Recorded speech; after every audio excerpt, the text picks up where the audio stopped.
Isaac nga bw'agambye twogera ku mabanja leero naye ekintu ekisinga obukulu si mabanja. Ekintu ekisinga obukulu si insurance. Ekintu ekisinga obukulu si emergency fund. Ekintu ekisinga obukulu si investment nga bwe tulowooza. Ekintu ekisinga obukulu kwe kuzimba ennyumba eyo wamu.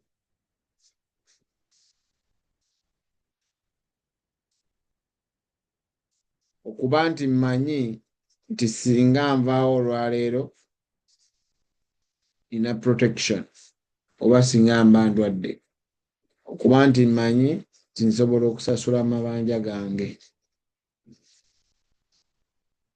kubeera nti mmanyi nti nina emergency fund,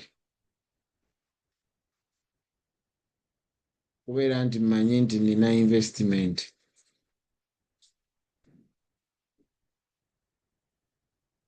Eno ennyumba yonna ogizimbira wamu. Tosobola kukwatako kimu n'ogamba nze kati engeri gye baasomesezza ennyo ku insurance kanfuuke nfune insurance. Nedda. Tosobola kugamba naye omanyi amabanja, omanyi nina bbanja lye bwe mmala okuggyawo ebbanja eryo nga nzija. No. Tosobola kugamba nti njagala kusevingayo sente za emergency fund, ebirala nnaabikola. Nedda. Tosobola kugamba nti kansooke nkole investment. Ebintu bino buli kimu olina kikolera wamu. Lwaki? Waliwo abantu bangi abagamba mwami Kakande by'omwogera birungi naye omanyi nina ebbanja erintawaanya. Ebbanja eryo bwe ndiggyawo ngenda kuba ne ssente. Kituufu ojja kuba ne ssente. Naye watya ng'ofunye obuzibu wakati awo ng'okyapambana n'okuggyawo ebbanja. Ki ekiddako? Y'ensonga lwaki tugamba nti ennyumba olina gizimba yonna. Nti bw'oba ng'okyalina ebbanja ng'olisasula, olina ate okuba ne insurance nti singa nvaawo lino ebbanja basobola oddisasula. Bw'eba mmotoka bagisasula, bw'eba nnyumba bagisasula.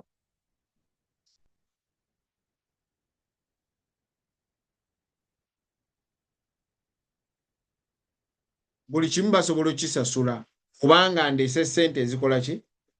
Ezimala.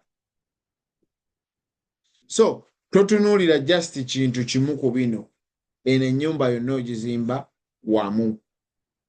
Wabula lwakuba nti leero twagala okwogera ku debt management ng'ekimu ku bintu ebisinga okututawaanya.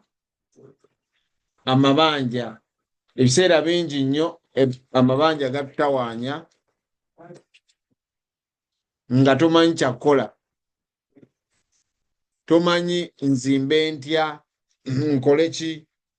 Olumu nga tomanyi, tewaliwo muntu akugambye ensonga lwaki obonaabona. Olulala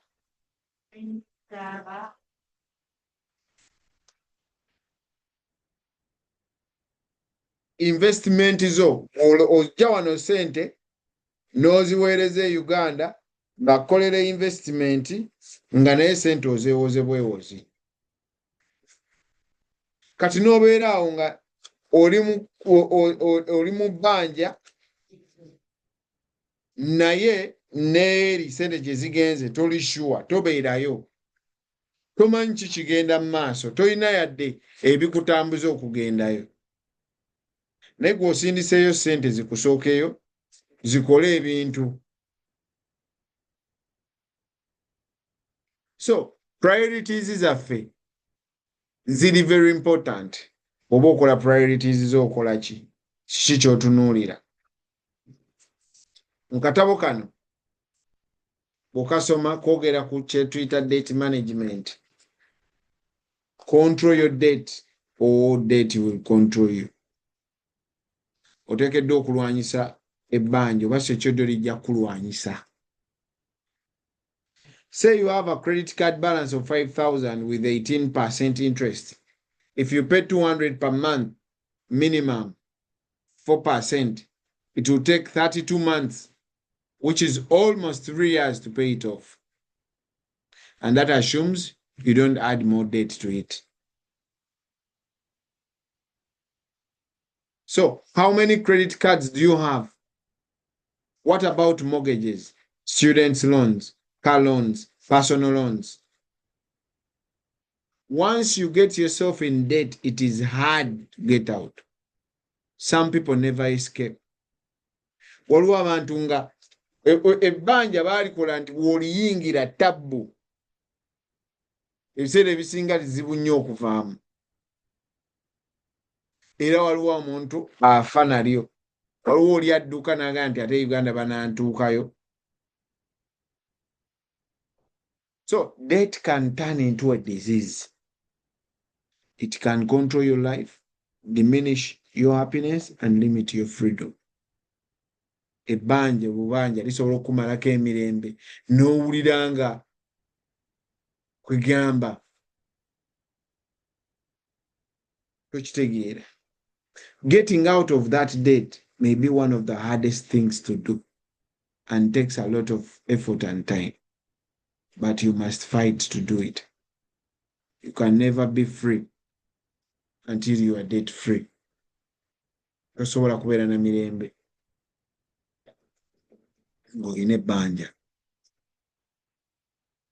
So waliwo ebintu bingi bye tuteekeddwa okukola bye tugenda okuyitamu mu kusasula amabanja. Tugenda kwogera ku kuzimba credit, tugenda kwogera ku ebintu ebyenjawulo. First of all, kiki ekireeta ebbanja? Ebbanja liva ku ki? Ebiseera bingi teriyo ayagala bbanja, naye weekanga nga oyingidde ebbanja. Ebiseera bingi nga kiva ku poor money management. Sente ziyingirawo naye nga tomanyi kyakukola, n'ozimanaginga bubi. Kati bw'ozimanaginga obubi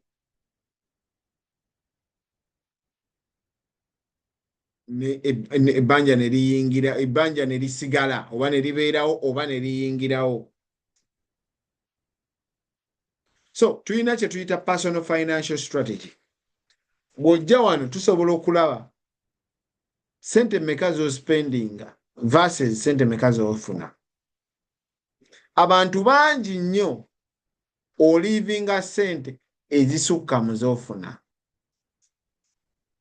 Ntera okunyumya wano akaboozi nti nina mukwano gwange yaye yali yakajja wano ne bamugamba nti ekintu wano ky'ogenda okusinga okwekwata bagiyita credit card. Nti wegifuna osirike esaza. N'asaza ng'alwanyisa credit card ekole ki?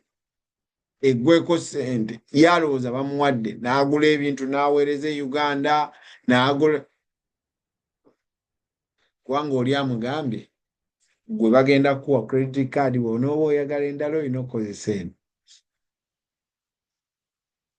Kitegeeza ki? Obutamanya. Obutamanya ndwadde embi etuleetera okuba nti tuli mu full circle. Embeera gye tutambuliramu y'emu. So if we find that you are overstretched nga tukoze personal financial strategy eyo, tugenda kubuulira ku kiki tugenda tunuulira naawe kennyini o-identifying ebintu ki by'oteetaaga nnyo by'osobola okusalako. Ogambe nti kino sikyetaaga, kino sikyetaaga, kino sikyetaaga.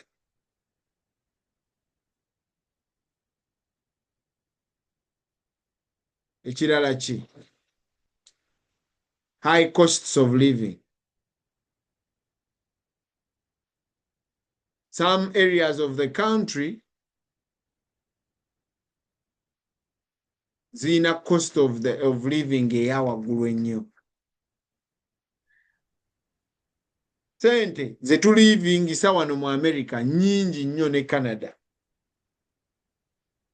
So several things can factor into a higher cost of living. Kugeza ennyumba gy'osulamu, rent eyinza okuba ow'ettabbu. Kati ebyo bitu affectinga regular expenses zaffe. nti sente z'osasula buli mwezi zibeera affected by meka ezeetaagisa.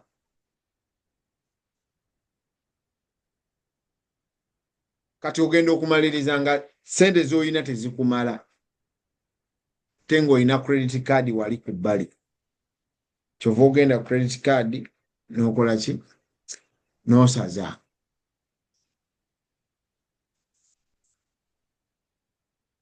Declining health and medical expenses. Okulwala. Healthcare can be expensive from purchasing medication to ongoing costs. Mu event singa omuntu alwala. Ebiseera bingi nnyo omuntu asobola okulwala because olumu waliwo omuntu agamba nze kasita nina health insurance ngenda mu ddwaliro. Munnange okulwala tekukoma bukomi kugenda mu ddwaliro kyokka n'olaba omusawo. Okulwala kujja n'ebintu bingi. So declining health and medical expenses bisobola okuleetera amabanja. Ensonga lwaki tulekedde okubeera healthy naye waliwo ebirwadde nga tosobola byewala. So oteekeddwa kumanya nina kuba ne sente meka mu emergency fund. Otherwise abantu bangi nnyo nga emergency fund yaabwe ye credit card.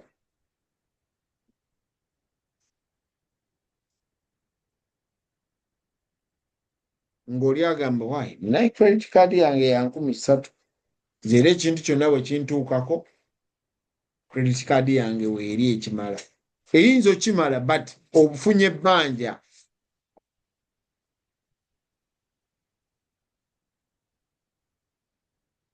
Kirala ki ekireeta amabanja? Job loss. Mulimu okuggwaawo. Emirimu mingi gituwa security nyingi. Obwongo ne bugamba nti ogwo omulimu gwa jjajjaawo ogenda okufiira. Sometimes emirimu gitufuula so comfortable n'owulira ng'ogugwo. Ng'owulira obwongo buga nti wano wendi. Kyova olaba bwe tujja okugamba ku bintu insurance bikyogamba nze nina ey'oku mulimu. Kubanga ofiiringa ng'ogwo omulimu ogugwo. Kyova olaba nti omulimu guggwaawo ogubadde gukuwa ebintu bingi.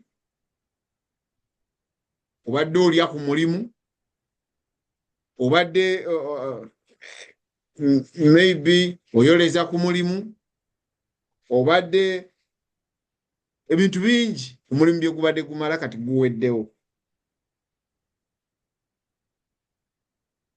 Kyova olaba nti osanga nnyo omuntu kagamba omukadde wange yafudde.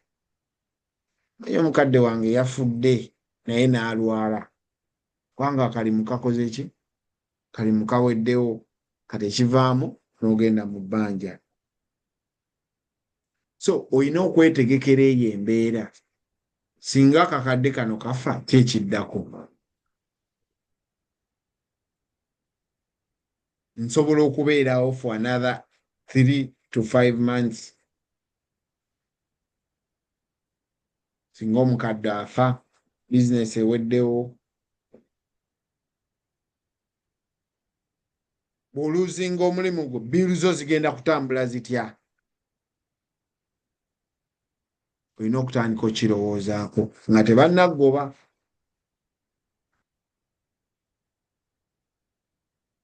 Ekirala, education, student debt or student's loan. This is a very common form of debt.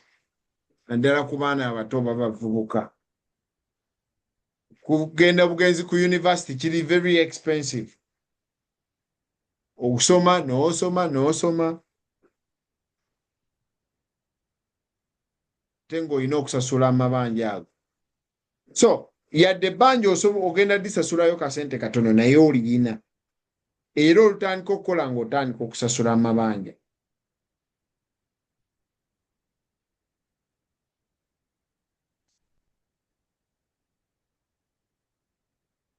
Ekirala ekireeta amabanja ki?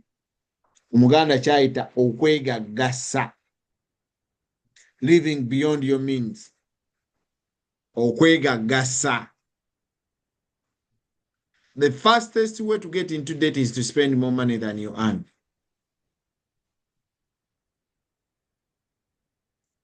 Oteekeddwa okulivinga mu means zo.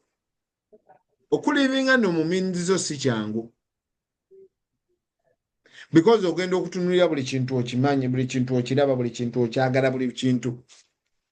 Kyova olaba nti kitukaluubirira. Ogamba nti nfuna 5,000 nti ye nina kuspendinga 4 5. Kubanga buli maaso gye gatunuulira gakyagala ate naddala kati. So okwegaggasa kye kimu ku bireeta amabanja. Oteekeddwa okubeera mu ki?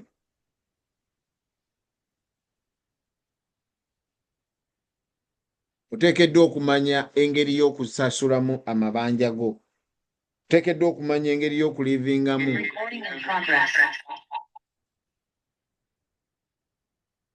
Oteekeddwa okumanya engeri y'okuli ni ayingiddeko Isaac oba ggwe.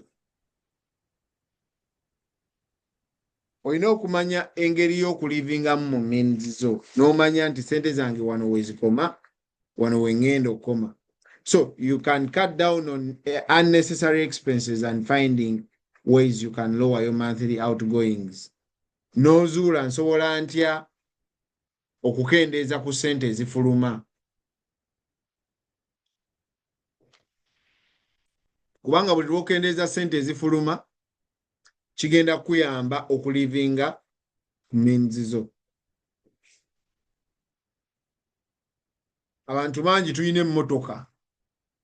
Bwe tutuuka wano ekimu ku bintu ebisinga otwala sente zaffe emmotoka. Buli muntu oyagala ovuga emmoloka eri eyalagirwa. Buli muntu oyagala emmoloka yonna buli kintu ky'otaakula Uganda ogamba kati ntuuse. Emmoloka n'osooka ogijjayo kapyata. Bino bye nkugamba bye nkola. Nabikola. Njijjayo nga kaveera. Myaka 5 kati ekaddiye. Yeyagala ndala. Bwe nzirayo nga nzijjayo akaveera mu myaka emirala 5 nga nayo ekaddiye. So kitegeeza buli myaka 5 ngenda kuba nsasula emmotoka. Kitegeeza in other words nsasula emmotoka paka wendifa. Eno system bagizimba nga olina okwebeereramu. Bw'oba teweebeereddemu ekubeereramu. Yo kennyini ekuyingira n'ogiwulira. Ekirala kye kireeta amabanja. Not having a budget. Tetulina budget kwe tutambulira. Kasita obeera ne kaadi yo n'oyingira ekiduuka baasi banaakuwulira.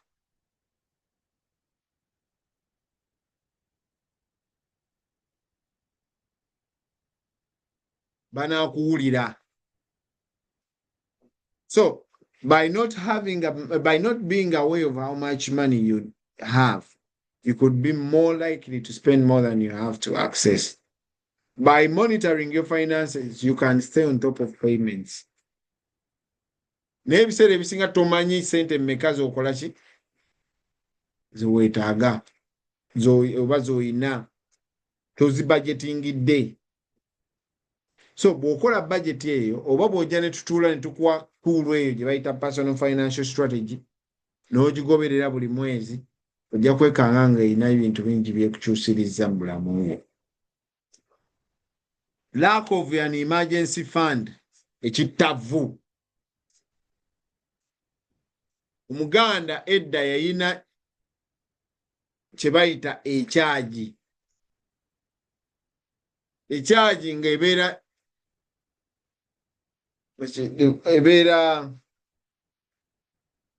ekiyita kyagi ayo nga baterekamu emmere nga bagamba nti ekyeya bwe kijja emmere eyo gye baterese zijjukire waffe ewa jjajja wange yateekangayo nnyo amabidde amenvu nga bateekayo amenvu nga bagamba nti ekyeya bwe kijja emmere gye balya kati baagiteekanga omwo mu kiyungu nejjula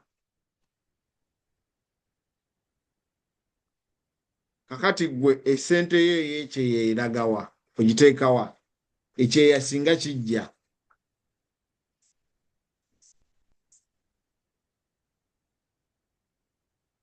if you have save up a small emergency fund or even enough to cover a few months expenses you can put yourself in a good position singa ofuna obuzibu naye abasinga kufa olwala tabbu n'ekujjira tomanyi kiddako olina osasula ssente because biiru zo tezigenda kuyimirira buli kintu kyonna kyonna kye babadde bakubanja ng'oli mulamu bagenda sigala nga bakikubanja ng'oli mulwadde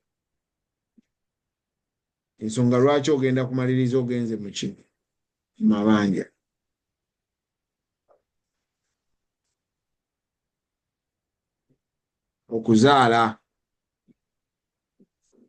okuzaala kitusuula nnyo mu mabanja. Having children is a wonderful experience and a life goal for many. Naye bw'obanga tokwetegekedde, guess what? Omwana agenda kujja ne costs. Amata simanya gammeka. Pampa. Tebatusibanga nappika. Down. Okay. Mata gammeka ennaku zino. 50. Yeah? Atano. A box. Box ya 5. Yes, sir. Mwana aginyweramu bbanga ki?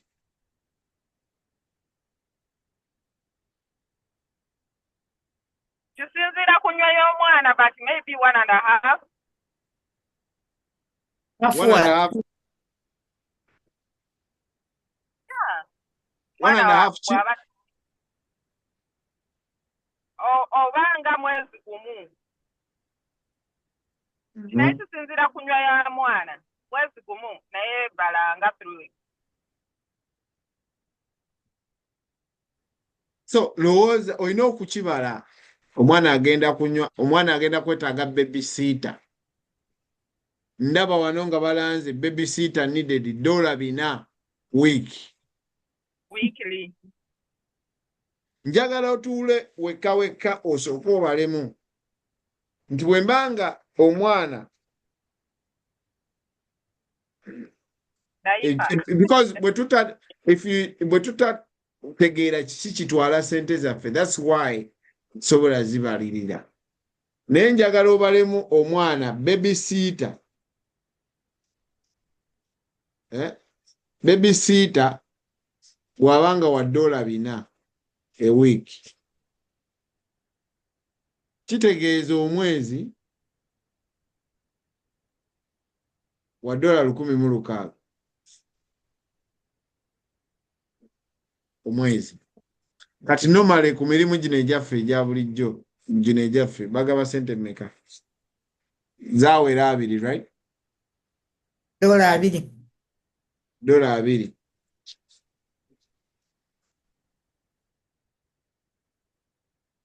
Nga baggyeko omusolo nga tebannajjako.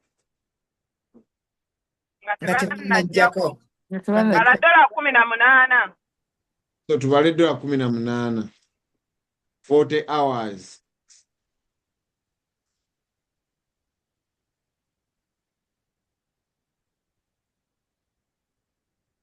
$18 times 40 ze 720. Kakati already 720 emirundi 4 ze 2000 mu meka? 2,880 omwezi gwe mulimu ogumu. Ezikuyisaawo. Kakati 2,880 bw'oggyako 1,600 ogenda okumalirizanga gwe ofuna 1,280. Ate ennyumba. Ate diapers. Naye oyinza okwesanga nga omanye edda bwe tutegeka ebivulu ebyo ntera okugamba abantu bayirayo nina ekivulu mu gw'omwenda nga 27 naye ntera okugamba abantu olumu tutegeka ebivulu n'osasula ow'ebyuma n'osasula ow'ekifo n'osasula gw'abasasudde n'osigala nga tolina ky'ofunye. Kakati na wano oyinza okwesanga nga babysitter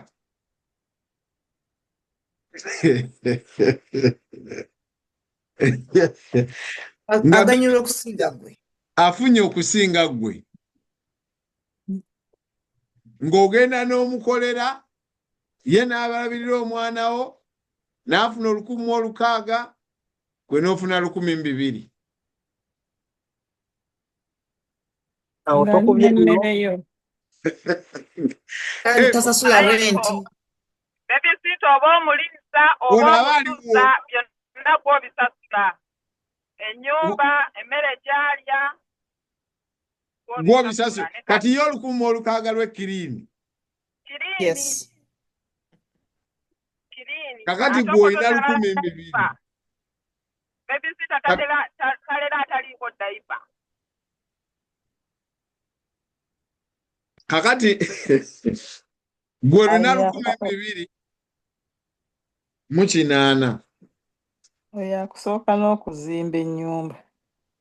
Olina okubala renti, olina okubala emmere, babysitter alya ku yo, right?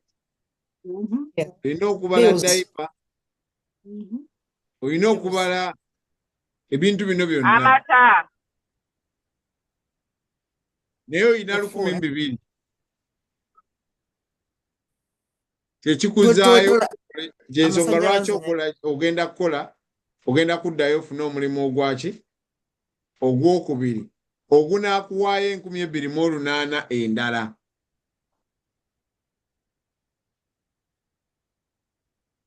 Naye 2,800 jjukira kugenda kuvaako ennyumba ya 1,500 oba 1,800 wasigale 1,000. Okyalina amata, okyalina ki? Gaasi.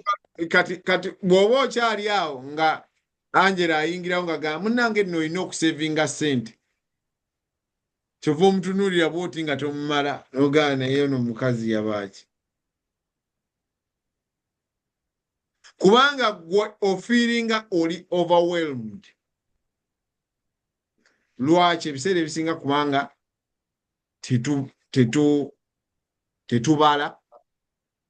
You see, ebiseera ebisinga tukola ssente entono. Okusevinga kutulema olw'okuba tukola ssente entono. Ebiseera ebisinga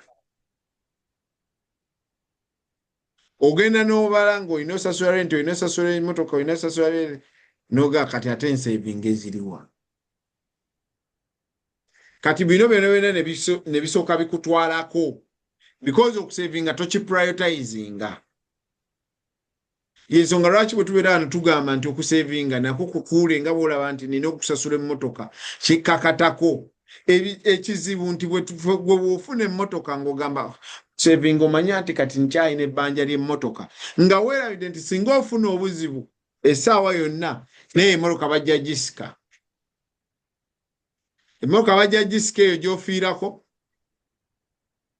tebajja kulya, buli kimu kigenda kwesiba. Naye gwe ogamba ekikulu nkyalina ebbanja ly'emmotoka. So mbadde ku baana kati wano njogera ku babysitter. Naye nange nteekeddwa okulowooza nti bwe nfuna abaana bange nga bazze ngenda kuteekamu kosti eyaki ey'okubaleeta, right? Tiketi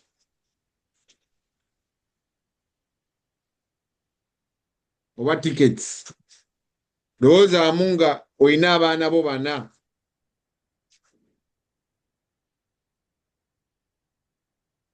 because ebintu ebituleetera amabanja twiteekeddwa birowoozaako biba biki. Nina abaana 4 bagenda kujja wano probably ne maama waabwe be bantu 5. Tiketi ye Uganda kati ya mmeka? Baba na wanuwe si yanga 9-10. Kisinzira season. Tugambe 10. Kitegeeza already mu kutambula obutambuzi 5 zigenda kugwa ku tiketi yokka. Kati jjukira w'obadde obeera ogenda kuvaawo kubanga obadde obeera ne Sise ng'omusasulayo 10,000. Kati abaana bazze togenda bateeka awo. Kitegeeza ogenda nnyo noonya ennyumba ogisasula 2.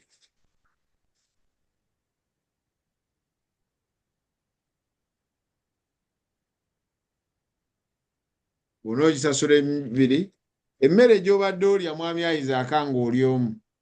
Olumu obadde oyinza n'okubbawo endoba awo n'oga lwaki seefunirayo erindaazi. N'olya akatogo ka maama Angela. Ndagenda ku ofiisi ndi akatogo ka maama Angela. Kakati ogenda kwetaaga emmere. Bagaye nti kitone nnyo abantu 5 nti ekitone nnyo tugenda kulya $600 omwezi. Gw'obadde olya 2.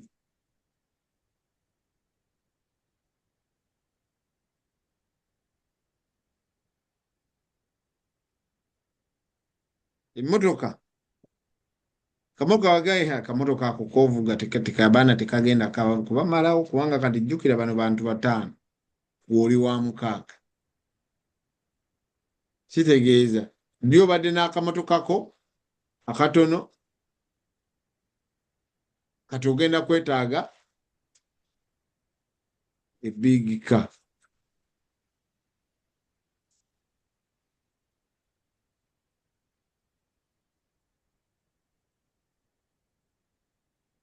By the way, abaana balina okwambala. Gwe nno omusajja atu osobola n'okwambala okweyambalira bino ebigoye babiyita batya bye bakoleramu uniform ebyo.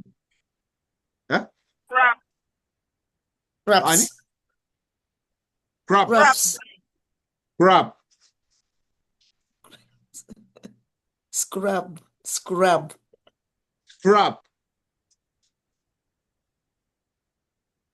Osobola okweyambalira scrap. Naye scrap maama Angela tebeera gundi tebeera. Scrubs. Scrubs. Gw'oyinza okuba nga wadde weefunira just scrub zo ne kati abaana balina okwambala. Ate kwambalira ku season. Kwambalira ku season. Kati tuyingira winter beetaaga amasweta. Tuyingira summer beetaaga ziwewuka.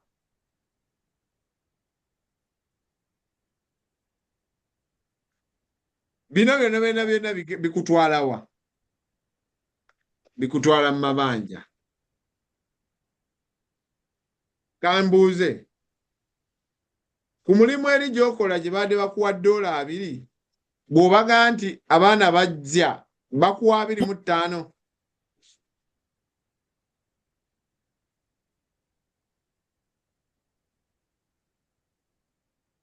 Oyinza okwesanga nga zikyali 2. Oyinza n'okwalaba ogenda kukolinga nnyo. So ebintu bino ekulu nnyo naye tetubirowoozaako, tetulaawo obudde kubirowoozaako, kubipulaaningira, kulowooza nti naye expenditure yange egenda kulinnya because wano wonna olaba kiki kye tutannayogerako. Tetunnayogera ku kusavingako. Tetunnayogera ku insurance. Ate nga bye biteekeddwa okuba ebikulu. Kubanga bano abaana b'eŋŋamba n'omwana omuto asobola okufuna obuzibu. Ate n'ogenda ate mu bbanja eddala.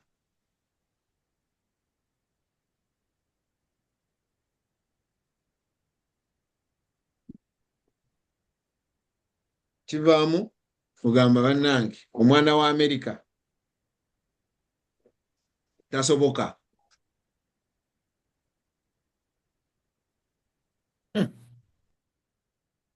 So having children kye kimu ku bituleetera amabanja.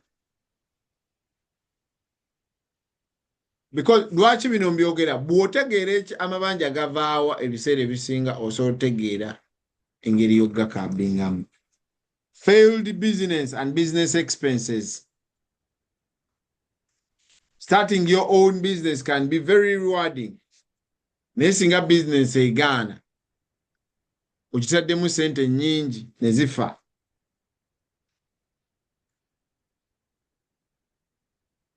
Ne bwe situmira ku bantu baaliko Arizona. Ate tekyetaagisa. Because gwe okoze business ogitaddemu emitwalo, kati nga business ya Arizona otaddemu sente ne olumu ozeewoze, jjukira ekintu kikoze ki? Kikutte. Abantu bavudde mu state ne state,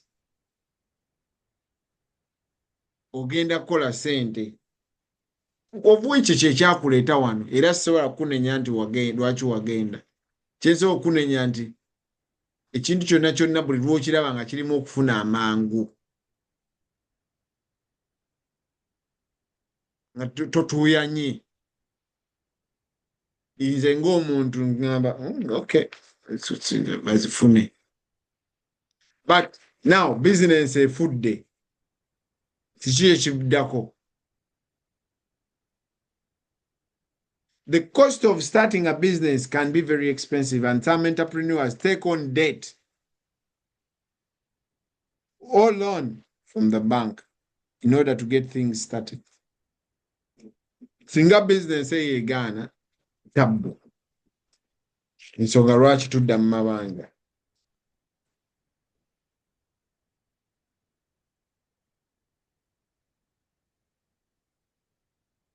Low income oba underemployment.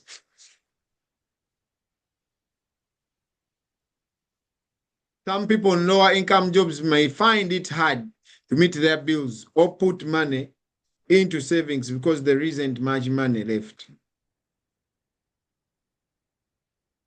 Ekivaamu ng'ogwa ku bbanja. Divorce and relationship breakdown.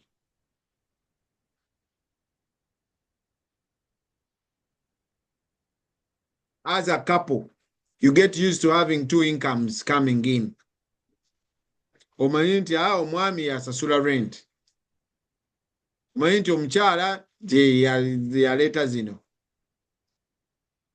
Now you get a divorce. Income gy'osigaze eryemu, kyokka ate expenditure tekendedde. Ekyo nakyo kisobola okukola ki? Okusuula mu mabanja.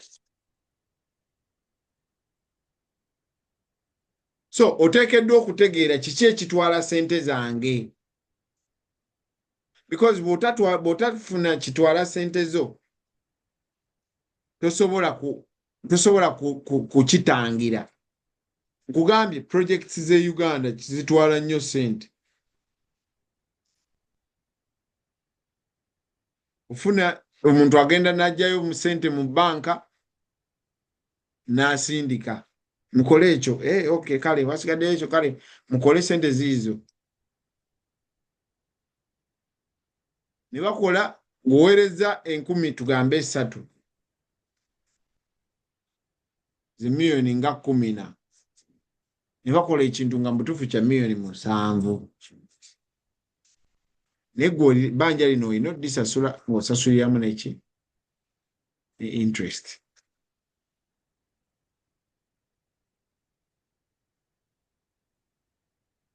Sente z'abasajja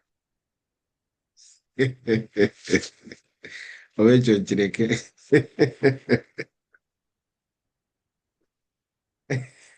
Sente z'abasajja ezisinga ziragawa?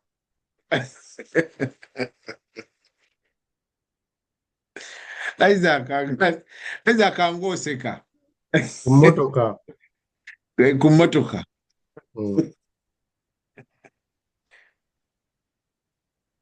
Abasajja Zisinga zigenda wa? Ekyo si kituufu. Isaac oli bamuzitugabira.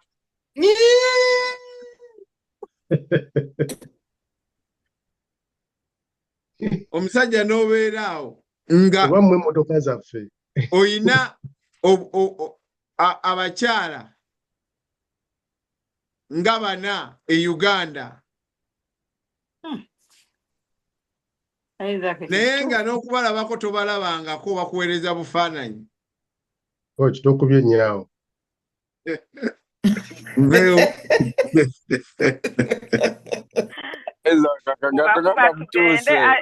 kuba tugende akagato kamutuuse. Leo sente zigenda Teeka agambye awo waali wennyini because awo. Kazibu agambye mbu yawo waali awa n'ebbanga. gwe sente zikugendako because omuwala ono gw'oweereza sente togenda muweereza $100 oba $5 oba $2. Ojja kuwulira ng'oswala. Buli lw'oweereza ogenda weereza $2.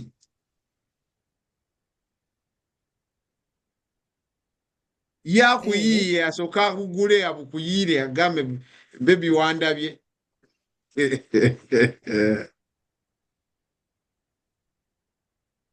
Bebi wandabye n'afukanga bebi wandabye kati. Aziweereza naye ate naye nafuna gwazirya naye. Eva ntomose mbina ddiyo.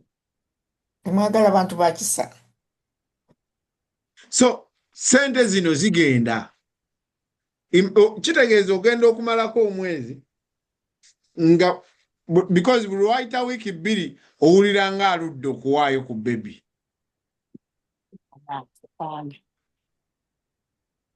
Esente ogenda okumaliriza ng'ebitaano bigudde ku muntu gw'otamanyi na kumanya.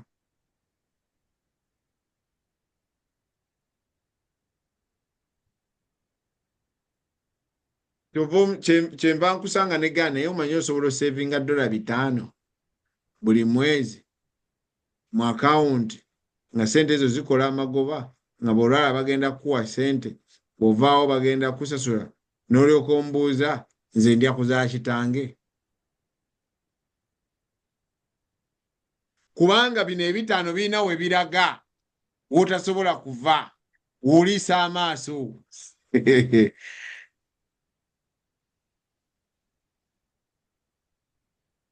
So until you understand sente zange ziragawa, until ng'otudde ne weebuuza zino sente zirina kuba nandiwadde nziyina ziriwa.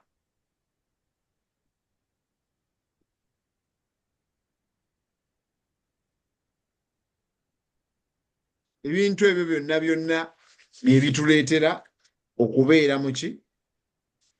Okubeera mu mabanja. So kitegeeza bw'oba oyagala okuva mu mabanja oteekeddwa okutunuulira kiki ekitwala sente zange. Sente bwe zijja kiki ekizitwala? Sasulako renti, sasulako emmotoka, sasulako fees, sasulako babysitter.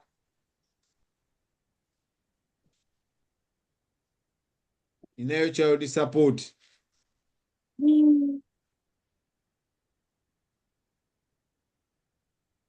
Igenda twala simanye twala si hafu.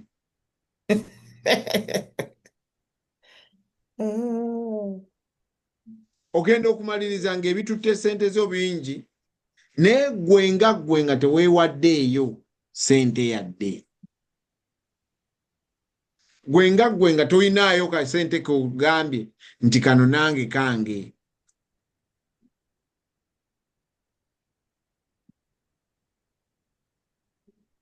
Now, kiki ky'oteekeddwa okukola? Oteekeddwa okutuula, tulina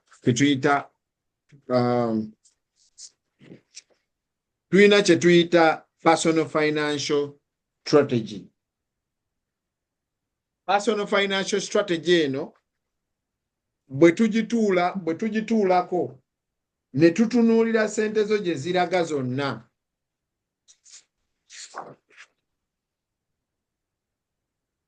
ne tugoberera ddoola ku ddoola, ebiseera ebisinga tufuna ssente z'obadde tomanyi oba oliawo nti ozifuna oba z'obadde tomanyi nti ziriikinga, tukiyita financial leakage. Ebiseera ebisinga abantu bangi tulina kye tuyita financial leakage, nti ssente ziriikinga, zitonnya, naye nga tomanyi we ziraga.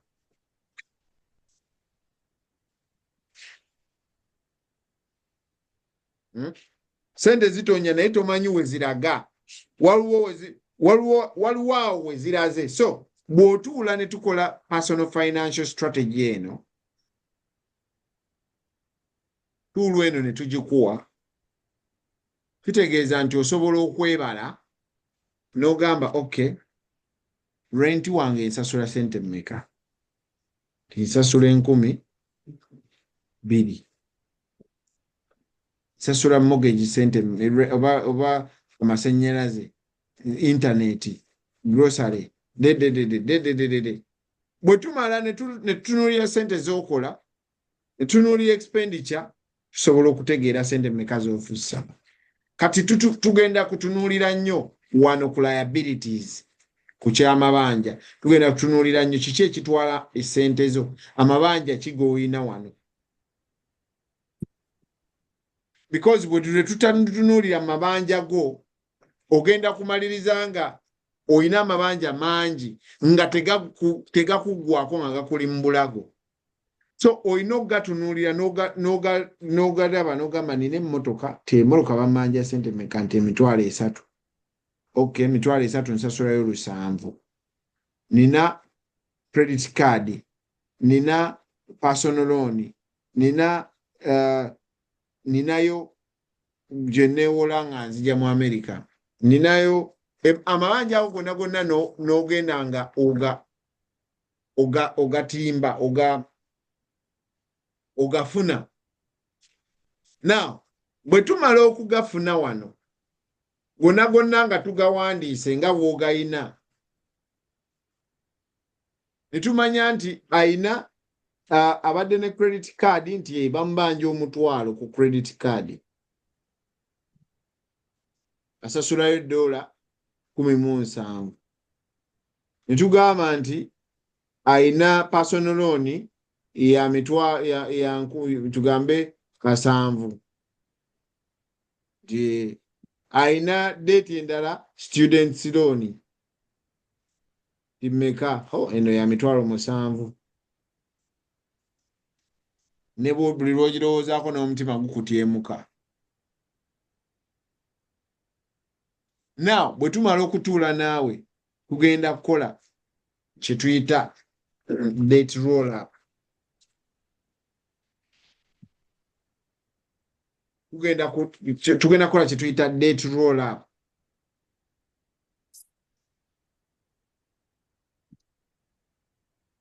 Tutunuulire amabanja gano gatambula gatya, lwaki weegali, tuga arranging mu order okusinziira ku bbanja. Waliwo kye tuyita date roll up, ne wabeerawo ne kye tuyita date avalanche. Ne date roll up tugenda tunuulira amabanja ge g'ayina, ayinayo 7,000, ayinayo 7, ayinayo 1,000, ayinayo 3. Nti tugambe ayinayo ne okuva mu begundi yagula sofa bamubanja 3,000. tugambe ne simanya en Costco naye mubanja olusanvu. Ffe bwe tunaatuula ne tulaba ssente mmeka z'ofuna ne tuzigerageranya n'ez'ospendinga mu bintu ebyo ebya bulijjo, tugenda kuzuula ssente mmeka z'osobola okuteeka wano, because ekintu ekisinga obukulu mu mabanja kwe kugamalawo. Ekimu ku byogenda okulwana nabyo kwe kumakinga sure nti amabanja ngasasula ntya ne gaggwaawo. Because bw'otagasasula, guess what is going to happen? Ekisooka credit egenda kufa. Gwe nyinyi togenda kuba na mirembe. Bwe lwobeeraawo nga bakubanja toba na mirembe.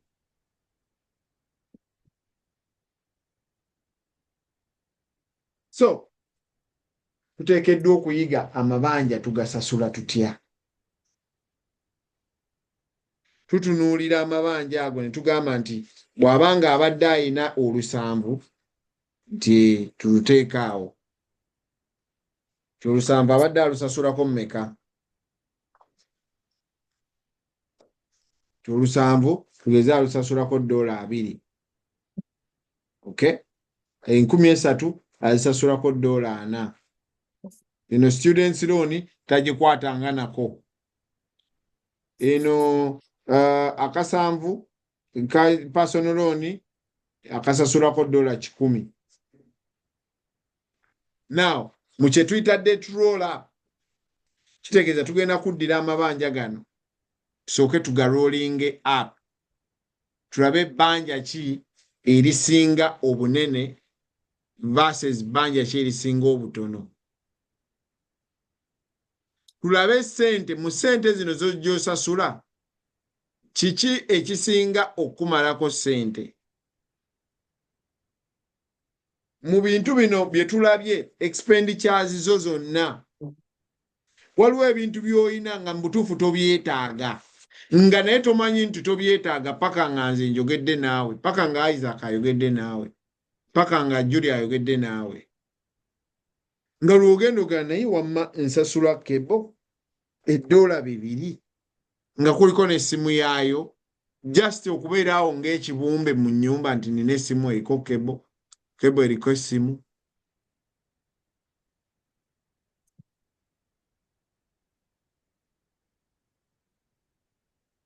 Nali njogera ndoza ku TikTok neŋŋamba nti ekimu ku bintu ebisinga otutwalira ssente kwe kulowooza ku bantu abalala banandaba batya.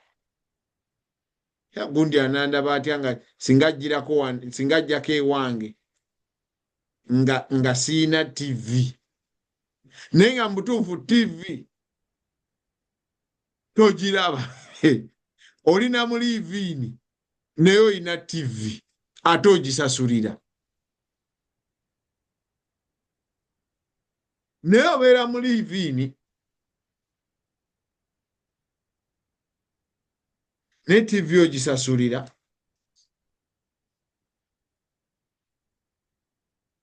Kuliko Netflix ogisasulira.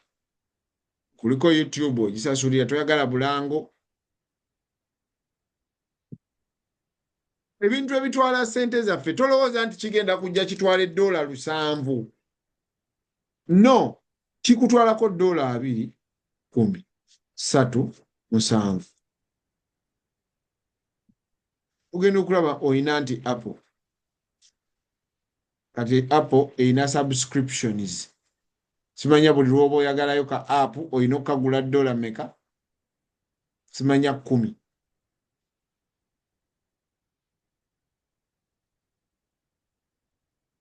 Ogenda okulaba nga buli ky'osubscribinga ogamba naye kino nkiteekako guno omwezi gwokka.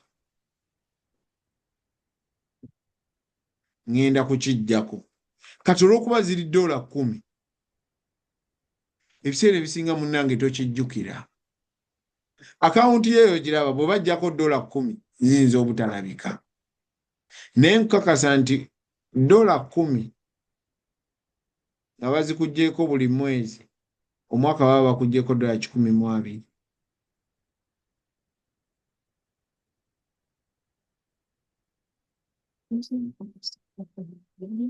Naye gwe ku subscription eyo gye wakola wagamba njagala kukolayo wano kantu naye kantekeko njagijjako ng'enaatera okutuuka tebakulimba togijjukira tebakulimba ebiseera ebisinga ffe tulowooza nze ndi mugezi ebyo nja bikola kambalinde nga naatera okutuuka kati kanjikole wano tebakulimba sisitimu eno ekuleetera mbi zange ye ziriwo nazitaddewo zonna tenjagala okulaga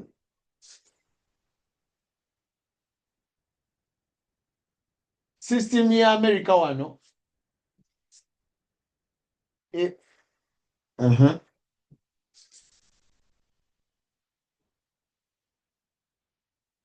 nagenda simanyi nali ne sisi oba nali naani ntugenda okwoza emmotoka naga nti ate okyali awo nti njagala otunule wano kiki kye bagamba if you sign up for your free trial you have what free car wash agwe motoka ogenda kwoza yaki yabwerere kati kino kye kigambo ekinene ekigambo ekinene kiri free car wash era kyogenda osooka okusoma buno obutono wonaabutuukirako ng'eri obwongo bwasazeewo dda kansooke nfune free car wash ebisigale tunaabiraba for the rest of the month free car wash for the rest of the month when you join our VIP wash club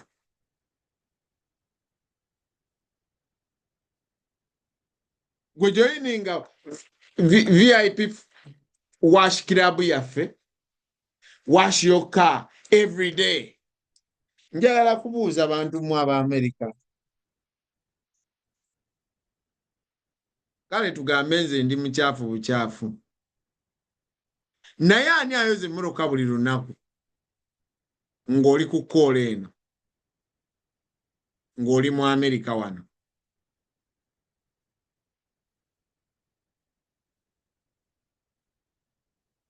ngamba unmuting ngambe nti nze njoze emmotoka buli lunaku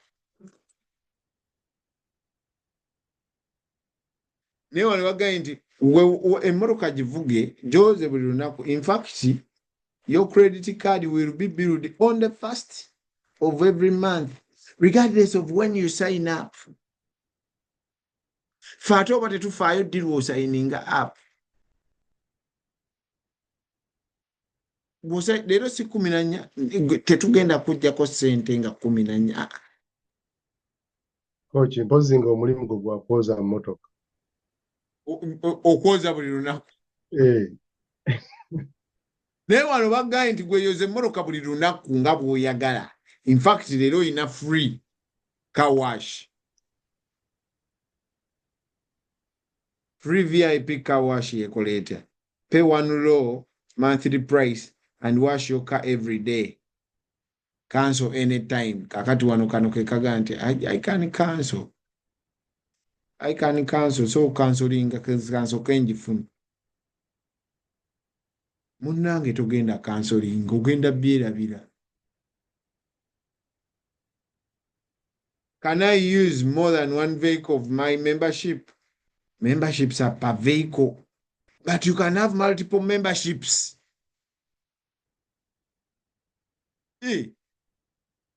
kati membership yo ya motoka yo naye bw'oba oyina eya mukyalawo tusobola n'okuwa membership endala can I use membership at any location? Of course. Are your versions free? Of course. Kiki kyengezaako okulaga?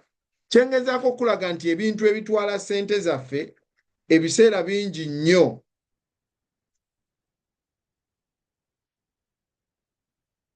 ebiseera bingi nnyo bibeera biri awo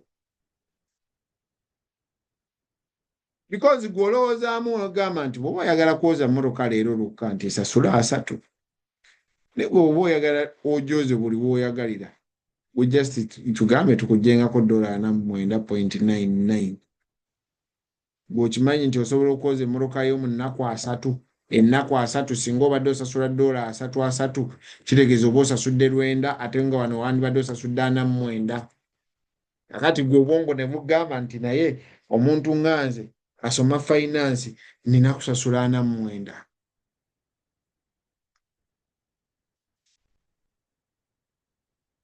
naye okakasa emmotoka ojooza buli mwezi kale tuve kujja buli lunaku nze sijooza gaye gwe oli muyonjo nnyo ojooza buli mwezi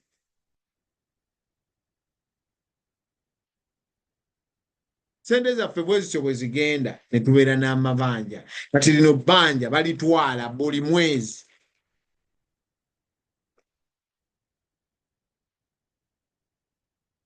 buli mwezi ligenda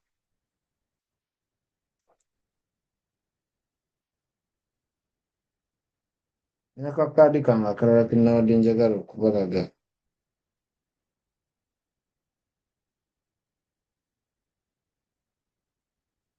so ebintu ebitwala ssente ne bitubeeza mu mabanja byebintu ebyangungu ebyo ebitwala $4 $2 because kiri ekyolusanvu okiraba mangu noga batwala olusanvu lwange ne buno obutwala $10 $2 obwo tobusobola bulaba kati obwo bwe butukuba obwavu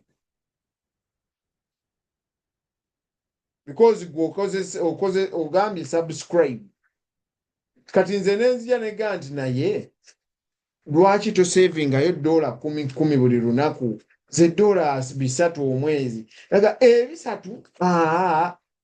ebisatu sijja bisobola mwami kakande nze nina abaana nze nina biki because waliwo sente ezigenda mu kye tuyita financial leakage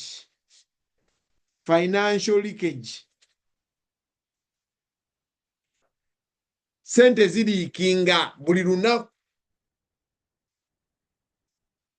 bazikujjako kubanga wasayininga app wasubscribinga to something kubanga kyali kya $10 ate nga obwongo obugambye nti ojja kisazaamu nga tebannaddamu kujjako sente gwakubiri kati wakyerabira kiri eyo bo bajjako nga bwe baagadde bino byonna mbigamba kubanga nabikola wabula enjawulo y'okusoma finance eriki nti kati obeera more conscious n'ogamba naye togamba kino kikola kino n'ogamba ekyo kirungi naye sigenda kitwala emmotoka kanjooze one time kubanga bwe naagiteekako buli mwezi nja byerabira neme bikozesa ate emmotoka neme because nazo company nazo wezifunira sinti zikubba wabula zifuniramu gwe okusubscribinga nina gundi yange endala gyenadde njagala okulaga naye sijjukira we nagitate zifuniramu gwe okusubscribinga buli lwosubscribinga ne bakuggyako olwo olw'10 bwe bajja ku bantu nga 1,000 oba 1,000 nga buli mwezi babajjako olw'10 ezo sente zimala okubeezaawo kampani so ensonga lwaki bakwagala nnyo in fact bayinza n'obutakuweerezaayo bbaluwa kubanga eyinza okujjukiza bwe n'otuukanga sente bakola ki batwala ntwale onaze okugamba okusevinga n'olabanga mutuufu tolina za kusevinga njagireeta next week yenjagala okubalaga naye buli omu agifuna eya welcome congratulations ye bbaluwa esinga obungi mu njagala weetegereze mu baluwa kyesingamu obungi congratulations, you now qualify. You are ever qualifying for credit. Ever qualifying for credit. Uliwowako ne wotuuka. Bw'obeera nga noonya empapula teri akuweereza ku qualify for credit. Teri akuweereza ku qualify for credit.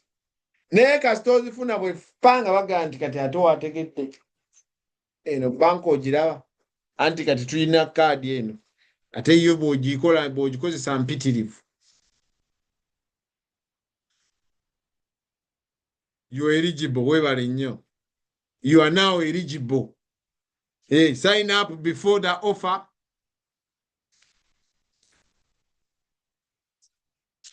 Goes away on this date. Kati nawe ng'ogamba offer tempitako bannange nga date etuuse. Ebyo bye bitwala sente zaffe. We have to understand kiki ekireetera amabanja. If you don't understand kiki ekireetera amabanja, then tosobola gatakolinga. So, tugenda kubuulira kukusoma ku kye bayita kola njogede ku kye bayita debt roll up. Nti amabanja gogenda ga-arranginga mu order. Ti bammanja olusanvu ndusasula $2 buli mwezi. Kyotyo. Bammanja 3,000 nzisasula $4 buli mwezi. Kyotyo. Bammanja akasanvu nkasasula $100 buli mwezi. Kyotyo. Bammanja $1,000 ngusasula $17. Kyotyo. Bammanja emmoroka y'esatu ngisasula $7. Kyotyo. Bammanja students loan ya $10,000 ngisasula $1 mmeka? Ngisasula $1 sigisasula. Now, kitegeeza amabanja tuga-arranginze from the smallest to the biggest. Bw'omala okuga-arranginga bw'oti, jjukira tukoze personal financial strategy yo. Tukizudde sente wawe ziraga. Tugenda kuwa amagezi nti okay, bino byonna byonna obiraba bwe biwedde bwe biti nti tusigaza sente wano. Bwe tubaze nga mbutuufu tusigazaawo $2,000 buli mwezi. Naye $2,000 ezo ekimu ku bye tulina okukola kwe kukola kye tuyita debt management. Nti ebbanja tolisasula tosigala ng'osasula busasuzi zino. Ebbanga lingi nnyo njogedde wano ku mmotoka yange engeri gye nali ngisasulamu. Tinajjayo emmoroka nga ngisasula banga ngisasula gwe $460 ukimale. Myezi 9. Myaka 9. Si myezi. Myaka 9. Tolina credit naye emmoroka tugenda giku. Gwe isasulire tofaayo.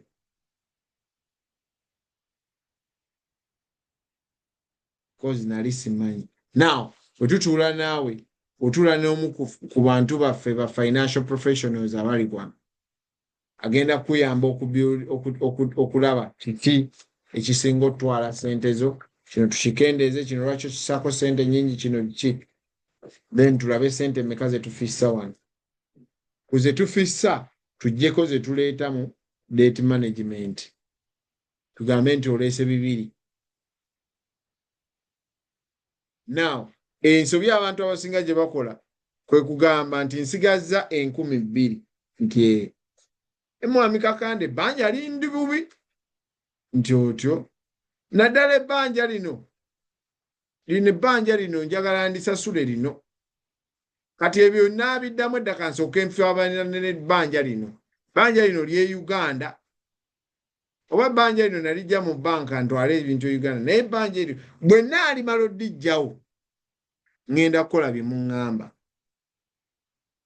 kakati gw'ogamba bw'onaamala obijjawo watya ng'ofunye obuzibu nga tonnalimalayo okimanyi nti gano gonna amabanja galina sigalawo ng'abasigadde balina okugasasula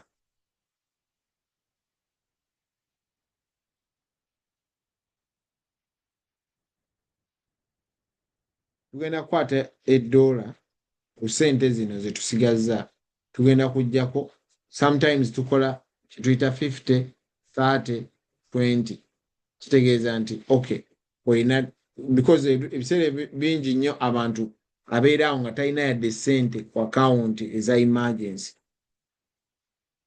so ogwo mulimu gwaffe nga ba financial professionals okuguidinga kati bwe tugamba nti okay tutwale ebibiri bino tugenda biteeka ku ssente ezisingayo obutono so in this case ssente ezisingayo obutono ziri 7 singa tuleeta $2 ne tubigatta wano abadde asasula 2 because 7 ng'osasula $2 oba ogenda zisasulira emyezi 35 gwe mwaka emyaka 2 n'emyezi 9 kati tuleese $2 ne tubigatta ku 2 kitegeeza kati adde asasula 2 kati 7 olusasulira $2.20 ogenda tusasula mu myezi 3 lube nga lukoze eki kati osasula $2.20 mu myezi 3 lugenda kuba luweddeyo in 3 months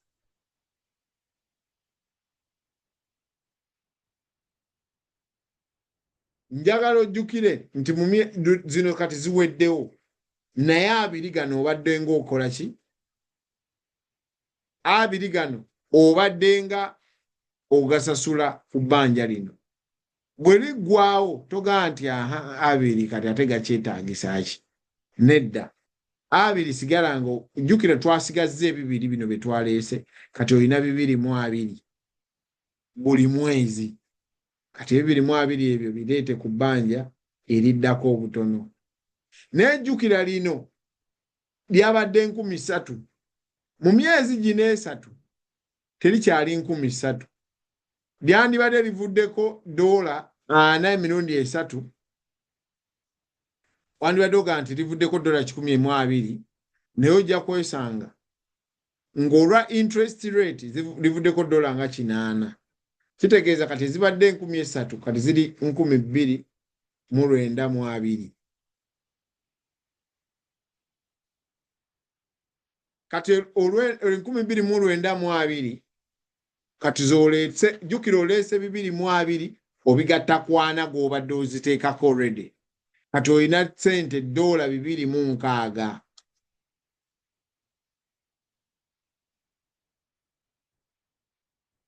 $2.60 bwe tuziteeka kati mu 2,920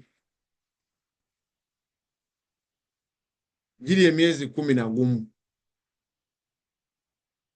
so zino kigenda zitwalira emyezi 11 okuggwaawo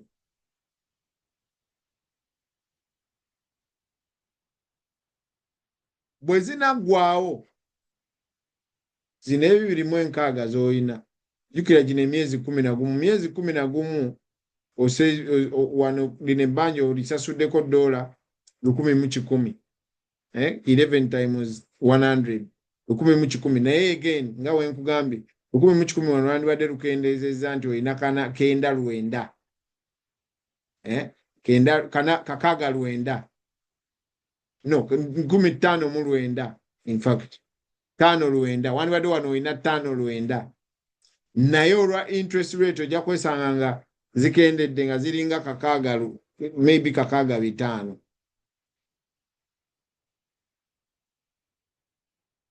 kati $2.60 bino ogenda bigatta ku 10 kitegeeza kati olina $360 kati $360 byoleeta ku $500 ezo nazo bwe ziggwawo ebisatu mu enkaaga n'ozireeta wano n'ozigatta ku 17 kitegeeza tolina ssente gy'olya wabula oli mu kulwanyisa amabanja gano gaggweewo. Kino kye tuyita debt roll up. Bw'ojja wano bw'olaba nga bino tulina tool nga yo automatically kino ekikola n'ekubuulira n'ebbanga kiwoona okisasulidde. Bw'ojja ku ofiisi wano tulina tool ng'egenda kukubalira amabanja ago ne mu bbanga kiwoona oba ogamazeeyo. Tugenda gateeka buteesi mu system ne interest rate yaago nezosasula, then tukibale nti tujja kufuna answer B sente ezo lw'onooba ozimazeeyo.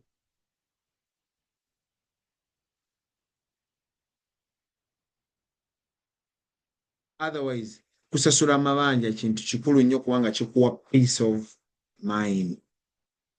Nga bwe ngambye amabanja tegeewalika naddala ng'oli mu nsi zino, because ensi ze tulimu credit economy. Ewaffe ntera okugamba bantu, ewaffe buli kintu kyonna okukifuna olina kisasula ne cash. Kebeere emmotoka ogenda kuleeta sente mu cash. Kale basobola okusiga omumuyindi ayinza okubanjayo. Naye ebintu byonna esimu olw'okuba olina okuba ng'olina sente mu cash. Y'ensonga lwaki ogenda ogikwate paka ng'okuŋŋaanyiza sente ezinaagula endala oba paka nga bagibbye. Wano tuli mu credit economy and that is very challenging. Tuli mu economy nga buli ky'oyagala osobola okifuna, and ekyo kiri very challenging. Kiri very challenging okuba nti buli ky'oyagala osobola okifuna. Kubanga okwata bukwasi visa card, credit card n'ogenda mu Macy's. Okwata bukwasi credit card n'ogenda ku n'ogenda ku cheesecake. Okwata bukwasi credit card n'oyingira ekiduuka ku Costco. Okwata bukwasi credit card because tulina credit, tuli mu credit economy where you use money and pay later.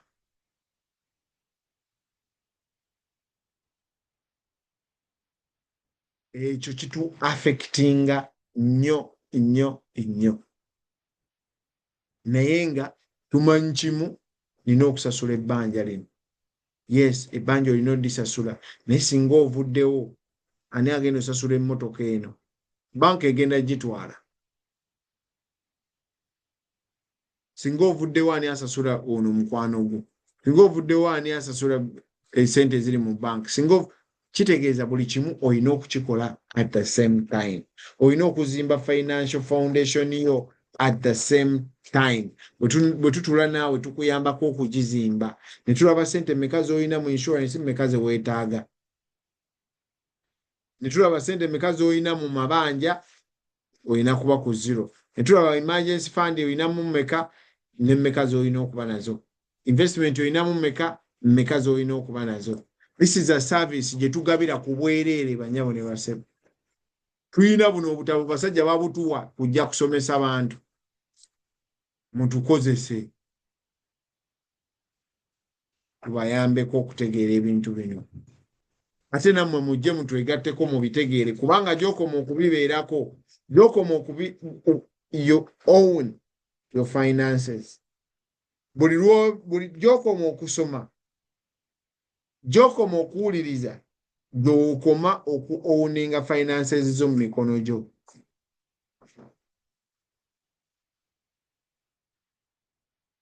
Otherwise, abantu bangi nnyo tukola bukozi n'okola.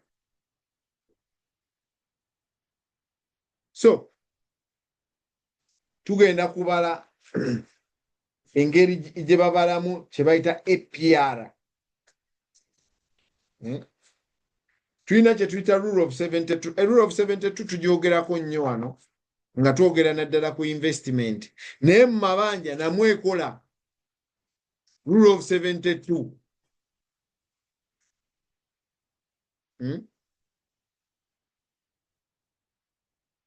Rule of 72 ekola ne mu mabanja.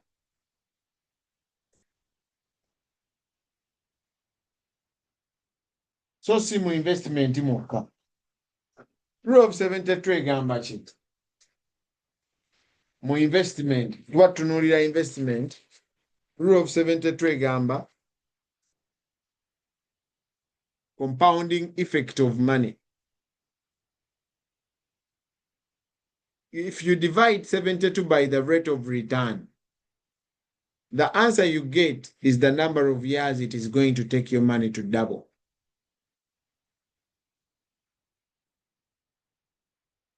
If you get 72, tugeze nti sente zo ozitadde mu platform zikulira ku 10%, wodira 72 no dividing by 10 ofuna 7.2. Kitegeeza nti buli luvannyuma lwa myaka 7 sente zo zigenda kwedabulinga. Now, likewise, bw'ogenda mu banka n'ojjayo looni ne bakuweera ku APR oba APY ya 29.9, gw'okutegeera sente meka z'ogenda okuzzaayo tokaayana. Dira 72 gidividing mu 29.9.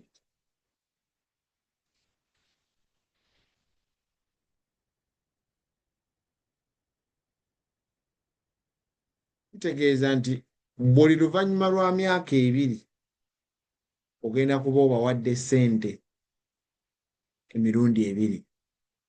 Kyentegeeza, singa ogenda mu banka ne weewolayo ssente omutwalo gumu n'oziweereza e Uganda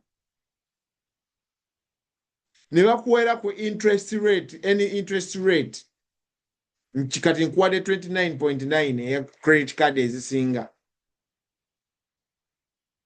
kitegeeza nti essente ezo z'otutte omutwalo ogenda bbawo emitwalo 2 buli luvannyuma lwa myaka 2. Buli luvannyuma lwa myaka 2 zino ssente omutwalo zigenda kuba zeekubisizaamu emirundi 2. Ensonga lwaki ogenda sasula omutwalo osasule 5 ku mutwalo nga wandibadde osuubira nti sente zandibadde 9.5 kubanga osasudde 5, naye bakulage nti okay osasudde 5 nti naye kaakati sente zosasudde ziri maybe 9 zosigaza ziri 9.8 nga gw'osasudde 5 mu bwongo wandigaye nti nina 9.5 ze bammanja, naye bakulage nti bakubanja 9.8 because of that. So buli kaseera olina okutunuulira kye tuyita rule of 72, interest gye bampadde bwe nga neewola sente eno, sente ezo zensasula zineekubisaamu emirundi 2. Ekyo kijja kuyamba okwewala unnecessary loans, kubanga ebiseera bingi nnyo tutwala looni ezitatugasa, obanga ekugasa naye nga mutuufu singa oba ogyewaze tewaliiwo nnyo kyokola ki, tewaliiwo nnyo kyofiirwa. In fact ofuna bufunyi. So tugenda kusoma ku mabanja, tusome ku credit, tusome ku bintu ebyo byonna kubanga twagala tusigazeemu akasente ke tusevinga. Ebiseera ebisinga ekitugaana okusevinga kwe kuba nti sente zigenda ebizitwala bingi, ebimu nga tetumanyi na bimanya, nga tetubyegendereza. Simanyi oba waliwo alina question ku bye njogedde.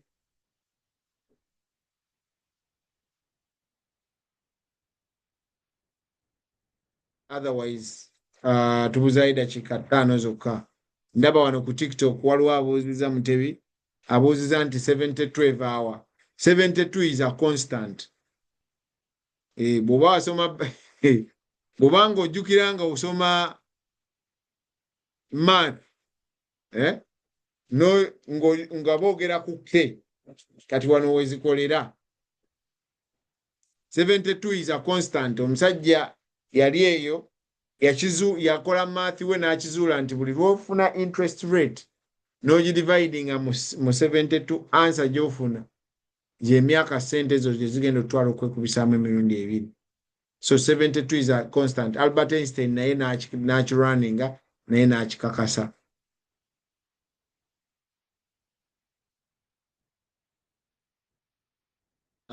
Simanyi oba waliwo alina question oba contribution.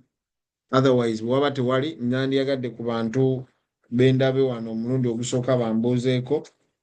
Bw'obanga obadde kukola eno omulundi ogusooka njala okitegere nti guno omwaka gwa 3 nga tugitwala.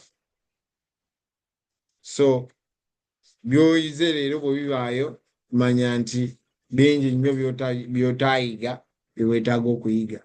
Naye njagala Emmanuel's iPhone unmuting ombuuzeeko. Waliwo gwe bayita Timotheus oba gwe bayita Grace, Motorola, unmutinge mumbuuzeeko. Grace Subi. Timotheus nsanyuse ssebo okubeera wano leero. I was invited by Emmanuel in Santa Rosa, California. Mbeera San Francisco, California. Omulimu mulungi ssebo tusiima. Amina. Mathias ogambye obeera San Francisco, ogambye ani akuyise wano? Nze Timotheus. Mbeera San Francisco. Yeah, Emmanuel Sensulike ye yampadde invitation yen. Okay. Webale kubeera. Abeera Santa Rosa. Kale ssebo. Webale kubeerako. Olina ky'oyizeeyo ku bye twogedde leero? Nyingidde leeti naye njize ekya calculating interest wewola ssente. How to understand ssente mmeka ze ogenda okuba ng'ozzaayo after either 2 years. Depending on the interest rate, the 72 idea gy'otulazaao. Okay. Osubiddwa nno naye kasita better late than never. Yeah. Olina channel wotereka videos zino where we can go and YouTube. Okay. Yes. Thank you. I'll look them up. Okay. All right. Grace. Unmuting ombuuzeeko Grace. Hello, the Grace tusuubira. Yes, mami tusuubira. Ndi New York, Poughkeepsie, Kayongo Nestroy invited me. Nestroy Kayongo. Yes, sir. Okay, olina ky'oyizeemu olwaleero? Mwebiri ewedda ndiko network nevaako neddako naye mwebiri ebiwera wawe nagenzeeko ku line. Nga essente ntono zigenda mu $10 n'olabanga ntono naye bw'ozimala n'ozigatta n'ozisanga nga zikolera ddala omuwendo ate omunenemu okusinga bw'obadde ozirabira bulijjo nga zikuvaako mu nsawo.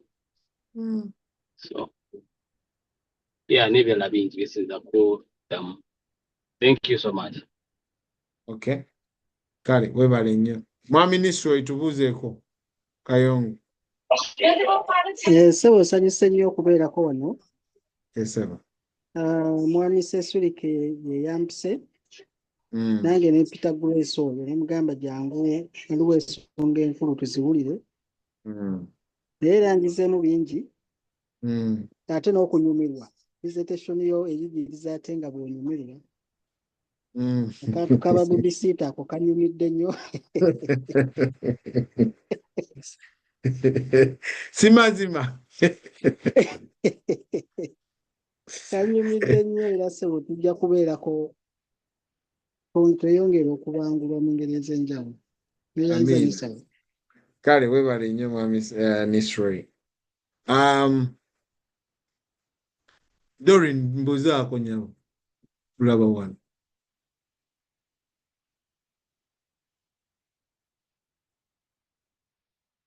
Doreen.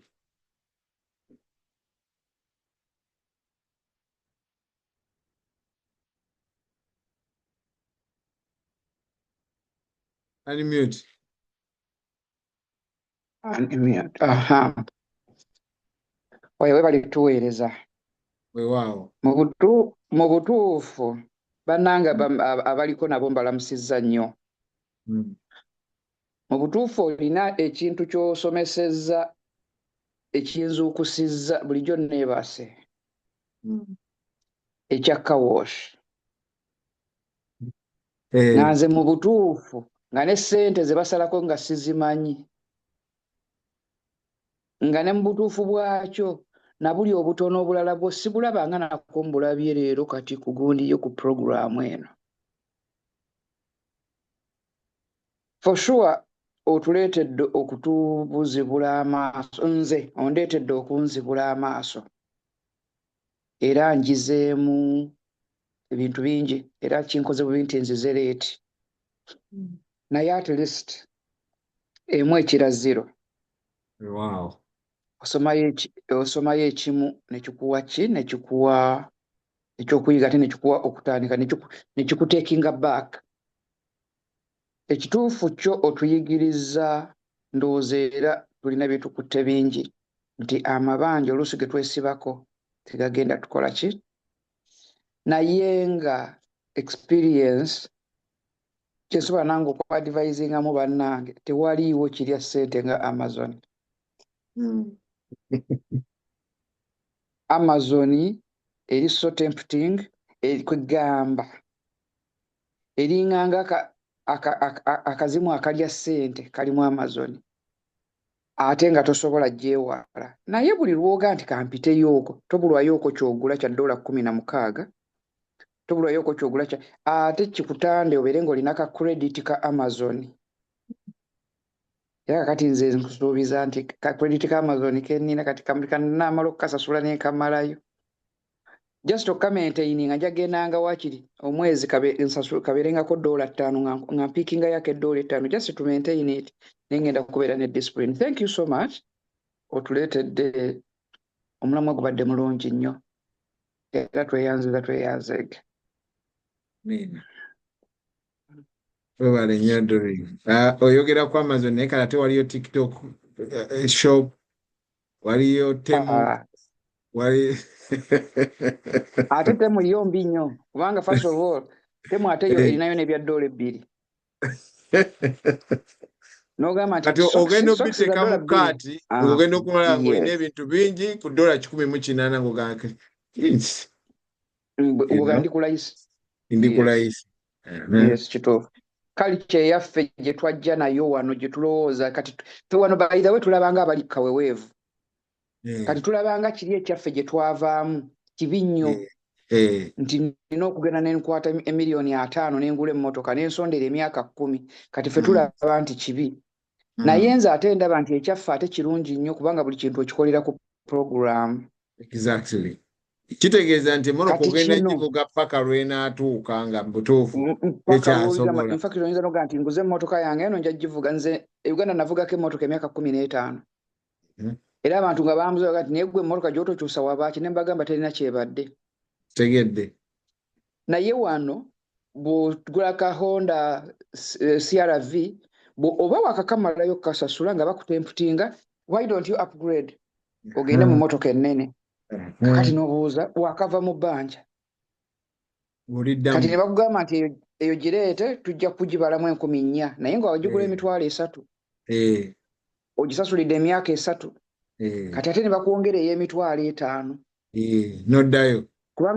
kubanga oyagala ku upgrade nga noddayo. Kati Kakati Kapalaga ndowooza nakusanga nti nagana eno naye omanyi nti osobola savinga $17 buli lunaku ze $5. Noga ekikulu buli nkyalina mwezi. amabanja nina emmotoka nakagula emmotoka. Ati kalica era olina omulimu kale ffe abakaddiyeemu tuyinza okukiyitako naye nze nkubiriza abavubuka bw'oba oli ku mukutu guno ng'oli muvubuka. It's not too late for you. Save. Kuba kati nze emyaka 6 ngane nti alina emyaka 6 ndi mu retirement nsavinga ki nkole ki naye ate osanga nange nkirowooza bubi. Osanga nange nina kye nsobola okusavingayo mu myaka 2 egiddako. Yes. So kakati kituyamba nnyo bwe tuba nga tuwuliriza ebintu nga bino. Kituyamba to adjust life yaffe. So we appreciate that and for sure thank you so very much for your time. Amina. Era office tujja gikyalira. Amina. Omanyi waliwo kano ketugana ne bakugamba nti kalize nina kakati kankwenze ekyokukola nina ka kaadi bakampa minimum $15. Kakati nze nenkateekako autopay ey'Ekikumi. Kitegeera buli mwezi. Naye lwakubanga kati ngenzi kati woyogedde ekintu ekyo netandika okubukuŋŋaanya buli we nnina autopay. We nnina minimum ye15 ntaddewo Ekikumi. We nnina minimum ya 25 ntaddewo $12. We nnina kati ngenzi obukuŋŋaanya nga ndaba ngenda kumpi buli mwezi mu $4 nga 4. So kati kiri gye ndi okudda mu ntebe yange neŋŋamba nti naye $4 zino ze nsasula ddala ssente zino ku bukaadi buno nzikozesa. Exactly. Kituufu otuzibudde amaaso kituufu. Otuwadde ekintu ddala ekigenda okutukolera ekigenda okutuyamba.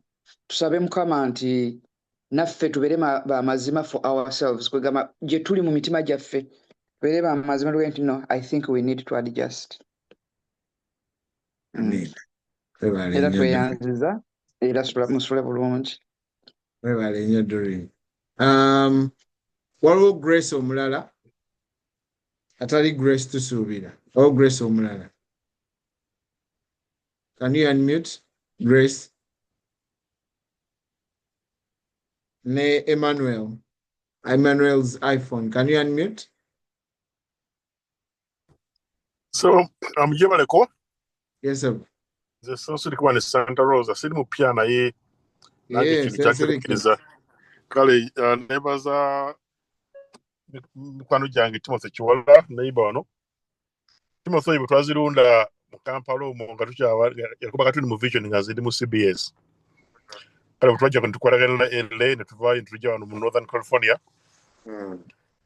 Mwami Kayongo oyo naye tutusinga na kuna ye ya tukwatagana kwa yali mu radio yali mu TV. Kale mwolo kufisa akadde twagezeza kugenda batawera kuna ye mungulu kukyali munene abantu bagamba nti banange yaseeze okutte bubi esawa zinkutte bubi atendi buli mwali mudduka naye tukwebaza okulemerako kubanga 1 + 1 can be 2 or 11 kuzengeri gye bokigaseemu wekiri tujja kugenda mpola nga bwetunoonye omukuomu. Webale nnyo. Yes. Semwanga Godfrey. Lusubu mbalamusiza mwenna abali kuno. Yendi inenze siri mupya mbaddeko emyaka 3 bulijjo twogera we Texas. Semwanga wa Texas. Okay, webale kubeerako. Kansubire nti buluno ojja n'abantu. Era waliwo bensindiseeko emirundi egiwera. Lwakuba essaawa zange oluusi ziba mbi nnyo nesobola kujja mu ssaawa zino zennyini. Okay. Kale webale nnyo okubeerako Semwanga. Harriet Jolie.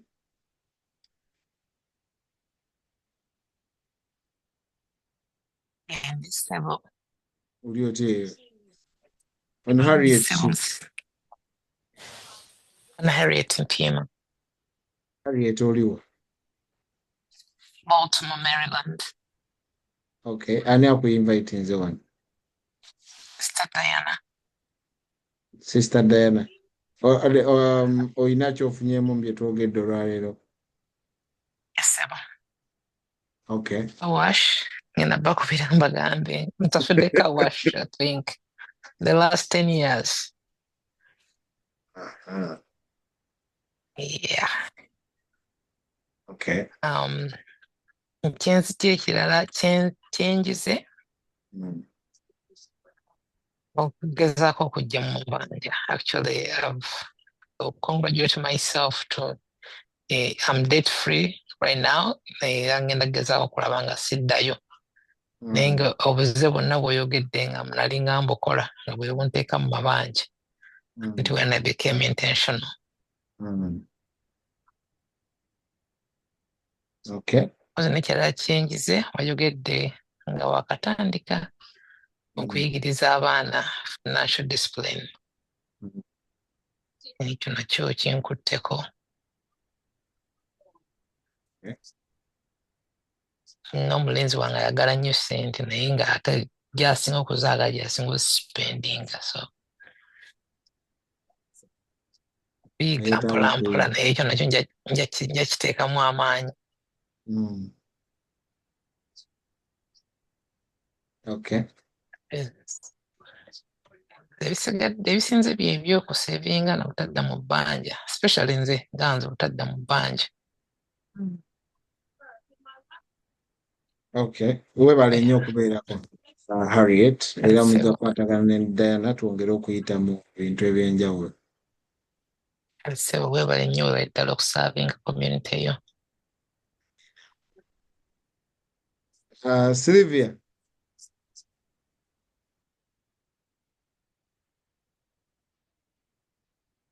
Sylvia Joli.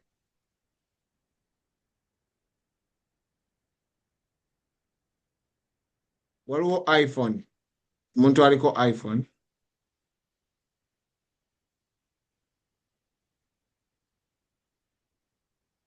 Ite mbwangu banange. iPhone wa mukyalo oba mwami unmuting.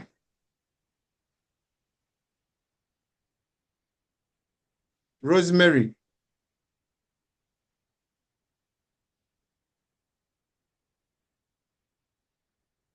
Rosemary Jory.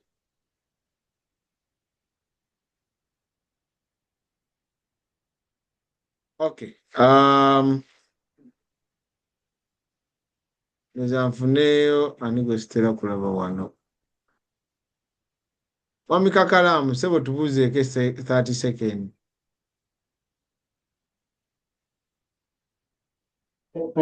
Ogambe tetera kulaba. Tetera kulaba nnaku zino. Kigambo tekitemye bulungi sewa.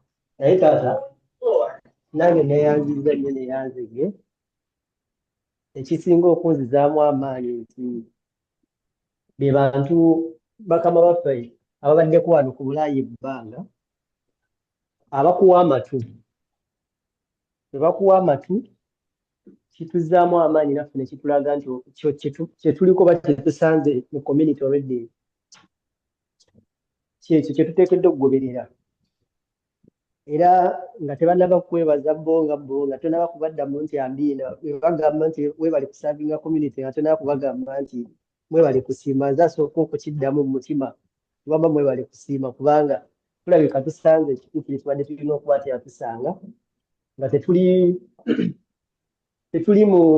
mu kikwate ekibaddewo. Kirabika nti waliwo generation empya gy'oli mu creatinga ne gy'oli mu kuzimba ey'amaanyi era eyeetaagibwa okubeera nga abantu bamanya mu ngeri emu oba endala. Ekituufu nina mukwano gwange nange abadde ajjanga nnyo ku sessions zino ez'enjawulo era leero nsaze nnyo kubanga yeyateranga n'okunzijukizanga nti kati tubeerayo essaawa mmeka leero tabaddeeko ate omulamwa gwe mbadde njagala ategeere obulungi ate gw'atawulidde. Simanyi oba onaddamu okukwatawo oba nedda kuba abadde ambeerangako nnyo bulijjo ng'amabanja gamutuuse.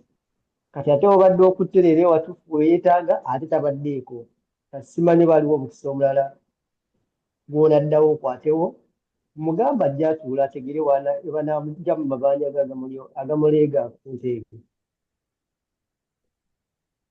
tukyatambula n'amabanja for I think 1 week or 2 then tugende ku kirala kati nga tuddayo kemabega kuba bw'otandikidde wennyini bwe njagala ategeere asaze ate bwe tunadda emabega tunaatuuka ddi gye tulaga awedde ajjeko bujja agende ku YouTube. oba ajja kugenda ku YouTube.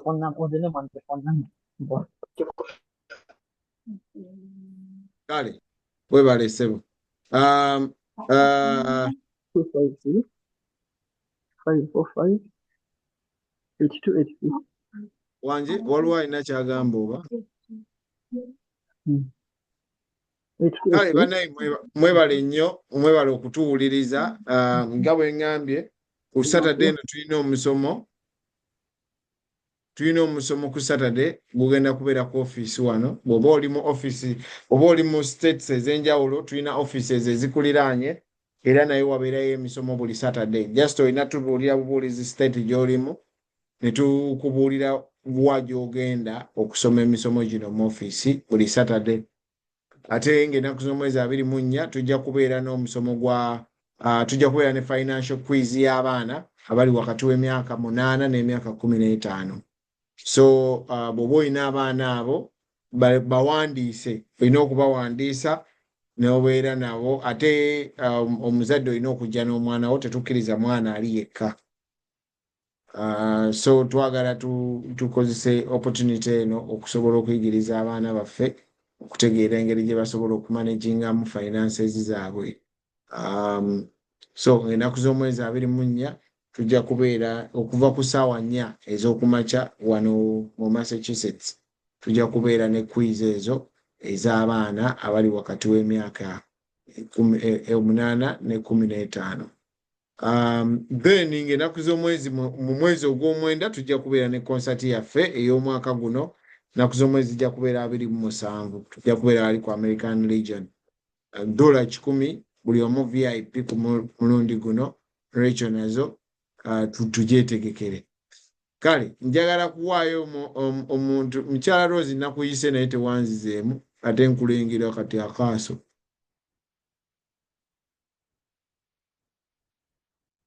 njagala kuwa mwami Nyago manyi wakajja mu America naye ndowooza ebintu otandise obiraba Sebo bintu obiraba kasoke namusebo n'abaliko Sebo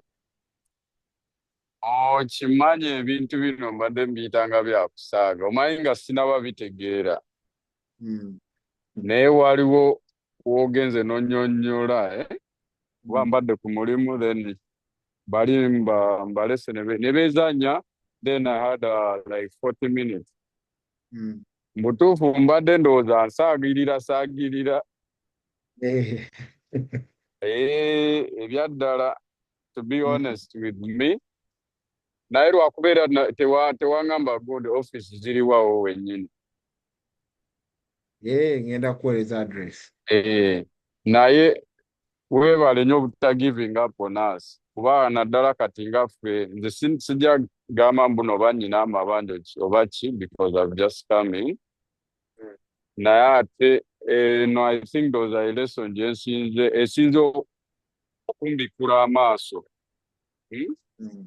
ekyamazima ndowooza siri kyekimu kuba waliwo time gy'obadde onsindikira wa message nenga abaana b'omusajja ali kuki kale ate nnyina okukola ate ngamba bino oba okitegeera but I'm so grateful era nkusaba kintu kimu onsindikira office ebintu gye biri I get those books ojje yansindikira gundi of course nenjigula I'm still going through that lwakuba bikyali like mbadde sinababeera nnyo serious on the things but wano walalamuko okusinga ewaffe so nebaza bwebaza in that case okay kale webale nnyo Mwami Isaac aggalawo show yaffe.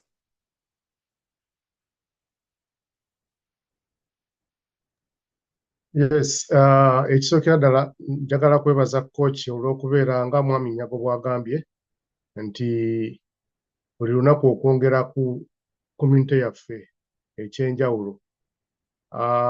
N'ekirala okwebaza buli muntu ataddeyo omutima, awaddeyo obudde, abalala muli ku mulimu naye otaddemu waakiri ka headset owulirize. Ekyo nno tekiba kitene. Naye n'ekirala kye njagala okubajjukiza nti akabi tekeeyongerwa. Omuntu yenna bw'ajja awantu nga ebiriyo tebitegeerekeka, oluusi teyeeyongera kujja agamba ebyo tebingattako. Naye mwami Nyago weebale kukakasa nti actually bye tukola wano bigattako ku community, kuba abantu bangi nnyo abalina emikutu gye baba bayitako okugendako. Nga just kuba lwali, kuwemula, kukola ki, and you find people going to such things. Naye nga tuleka ebintu ebitugattako. Okiwulidde? Kye njagala okubakubiriza ekirala. Kubanga by'owulidde wano oba bigattako nga birina gwe biyamba kuba gwe birabyo birimu omulamu. Omundi ogujja ku lwokuna tojja wekka. Waakiri weekubiriza oggyeyo n'omuntu omu oba babiri. Wagaye bannaye kye nawulira luli njagala naawe okiwulire. Bwetyo tugenda okubunyisa enjiri y'okumanyisa abantu baffe nti there is something better we can do other than just living obulamu bwe tusanze wano, kuba system bano baagikolanga olina kubeera musibe w'amabanja. Naye bwe tujja wano twogera ku mabanja gokka, twogera ku bintu birala bingi nnyo ebitukwatako abantu bye batawulira because we batuukira bali babagamba nti gwe kasitoogira kola kino ogende mu maaso, nga ye naye yakkiriza embeera eriwo gy'agenderako. Tuleme kukkiriza mbeera kubanga waliwo ekisingako. Njagala okubeebaza ennyo ate mubeere vigilant, mwetegereze nti there's a lot of things going on in the community. Abantu baffe bawuddisibwa nnyo olw'obutamanya what is happening in the financial industry. So tetuli wano kubayamba. Osobola okujja nga tolina ssente zisavinga kugula policy protecting, naye ate nga osobola okutandika ne emergency fund, ekintu ekigenda okukuyamba ggwe wekka na wekka ne weetaasa. Bw'ofuna maso eyo, kubanga okusevinga ssente oba okweterekera kulinga kukola maso, kugenda mu gym. Oba oyagala okubeera n'omubiri omulungi, togenda kugulootako buloosi, olina okukola ki? Ogukolerera. So mbakubiriza kamu gwe muganda, tusigale nga tujja buli lw'oddiŋŋana ekintu okijjamu omulamwa. Bagamba addiŋŋana amawolu agajjamu omukkuto. So elephant oba enjovu ennene okugikuba ekigo ogirumako katono, it means keep coming. Sigala ng'ojja kubiriza munno, mukwano gwo, famire oba olina famire, oba olina omwami oba olina omukyala, muyite omuganda gye abutuulira ebintu bino. Oba olina abaana bayite babeerewo waakiri mu background, abatakubakerere. Mulimu abaana bakuzeekuze babeerewo bawulirize mpola, enkya bawulirize ku kintu ky'okusavinga emergency fund, enkya bawulirize ku college planning, enkya bawulirize ova otya mu mabanja, enkya bawulirize weewala otya mu mabanja. Mpola. Tugenda kuzimba ekintu kino abantu baffe batandike okubeera nga they are not just going through life, we want to live life. In America buli muntu asobola okugifunamu. Tetujja kukola kusasula obusasuzi mu mabanja, tetwajja wano kusasula mu mabanja, kugafuna ngasasula, tusigale nga tukola kintu kyekimu ekyo. So njagala okubeebaza ate n'okubakubiriza. Bwe mulabanga nga tubaweereza kalinki, naawe kawe munno ate mujje mu bungi. Bwe mubeera bangi bwe muti naffe tuddamu amaanyi ogandi abantu baffe batandise okutegeera ki ekigenda mu maaso. Kubanga abantu ekibagaana okugenda mu maaso si kuba na ssente, si butaba na ssente, naye butamanya ki ekitwala mu maaso. Mwebale nnyo, mwebale ddala, Omukama abakuume musule bulungi.